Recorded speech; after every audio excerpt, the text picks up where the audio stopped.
ఓం శ్రీమాత్రే నమః. కార్తీక పురాణం 3వ అధ్యాయం. ఈరోజు కార్తీక మాసం స్నాన మహిమ. జనక మహారాజా, కార్తీక మాసంన ఏ యొక్క చిన్న దానము చేసినను అతి గొప్ప ప్రభావము గలదై వారికి సకల ఐశ్వర్యములు కడుగుటియే కాక మరణానంతరము శివ సాన్నిధ్యము చేరుదురు. కానీ కొంతమంది ఆ స్థిరములైన భోగభాగ్యములు విడవలేక కార్తీక స్నానములు చేయక అవినీతి పరులై భ్రష్టులై సంచరించి కడకు శుద్ధ జన్మలు అనగా కోడి కుక్క పిల్లి జన్మితురు. ఆ ముదము కార్తీక మాస శుక్ల పౌర్ణమి రోజు అయినను స్నానదానము జపల పాదములు చేయకపోవుట వలన అనేక చండలాది జన్మల కడకు బ్రహ్మ రాక్షసిగా పుట్టుదురు. దీని గురించి నాకు తెలిసిన ఇతిహాసమొకటి వినిపించదను. సపరివారముగా శ్రద్ధగా అలికింపుము. బ్రహ్మ రాక్షసులు ముక్తి కలుగుట. ఈ భారతున ఖండమండలి దక్షిణ ప్రాంతమున ఒకానొక గ్రామంలో మహావిద్వాంసుడు తపశాలి జ్ఞానశాలి సత్యవాక్క పరిపాలకుడు అగు తత్వనిష్ఠుడు అను బ్రాహ్మణుడొకడు ఉండెను. ఒకనాడ బ్రాహ్మణుడు తీర్థయాత్రుడై అఖండ గోదావరికి బయలుదేరును. ఆ తీర్థ సమీపమున ఒక మహా వటవృక్షముపై భయంకర ముఖముతో దీర్ఘ కేశములతోనూ బలిష్ఠులు అయిన కొరలతోనూ నర్రలి బాణ పొట్టలతోనూ చూచువారికి అతి భయంకర రూపంలో ముగ్గురు బ్రహ్మ రాక్షసులు నివసించుచు ఆ దారిన బోవు బాటసారులను బెదిరించి వారిని భక్షించుచు ఆ ప్రాంతము అంతయు భయకంపితియు చేయుచుండరి.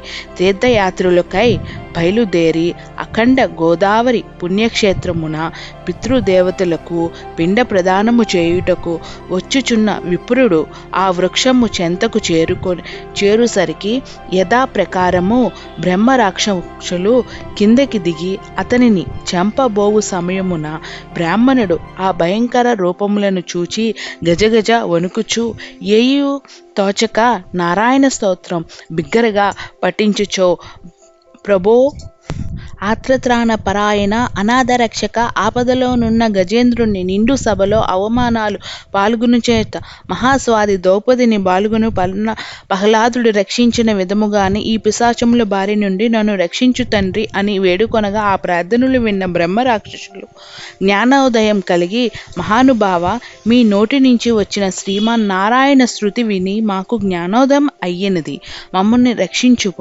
అని ప్రాధేయపడిరి.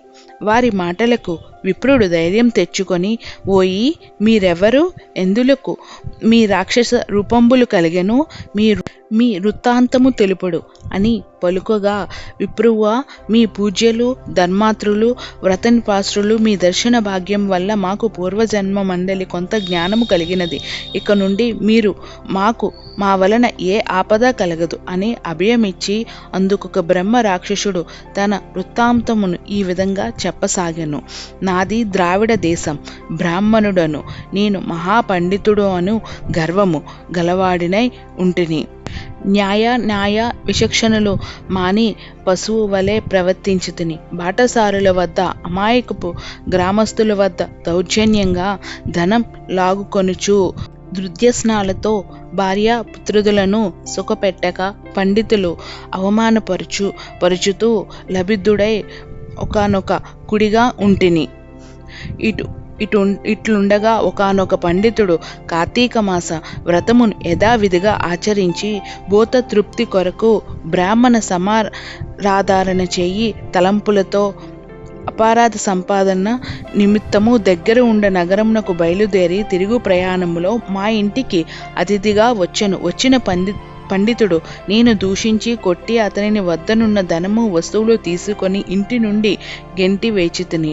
అందులగా విప్రునకు కోపము వచ్చి, ఓరి నీచుడా, అన్యాయంగా డబ్బు కూడా పెట్టినది చాలక మంచి చెడులు తెలియక తోటి బ్రాహ్మణుడు కూడా ఆలోచించక కొట్టి తిట్టి వస్తు సామాగ్రి దోచుకుంటేవి గాన నీవు రాక్షసుడు నరభక్షుడుగా నిర్మస్తుగా ప్రదేశాలతో నువ్వుందువుగాక అని శపించుటయే కానీ రాక్షస రూపం కలిగినది. బ్రహ్మాస్త్రము అయిన తప్పించుకోవచ్చును కానీ బ్రాహ్మణ శాపమును తప్పించుకోలేము గదా. కాన నా అపరాధమును క్షమించమని వానిని ప్రార్థించింది. అందులో కాతాడు దయతలిచి, ఓయి గోదావరి క్షేత్రము ఒక వటవృక్షము గలదు. నేను అందు నివసించుయే బ్రాహ్మణుడు కార్తీక వ్రతం ఆచరించి పుణ్యఫలమును సంపాదించి ఉన్నాడో ఆ బ్రాహ్మణుడు వలన పునర్జన్మను ఉందువుగాక అని వెళ్ళిపోయెను. ఆనాటి నుంచి నేటి రాక్షస రూపమును నరభక్షమును చేయించుంటిని కాన ఓ విప్రోత్తమ, నన్ను నా కుటుంబం వారిని రక్షించమని మొదటి రాక్షసుడిగా తన వృత్తాంతమును చెప్పును. ఇక రెండవ రాక్షసుడు, ఓ ద్విజోత్తమ, నేను కూడా పూర్వజన్మలో బ్రాహ్మణుడునే.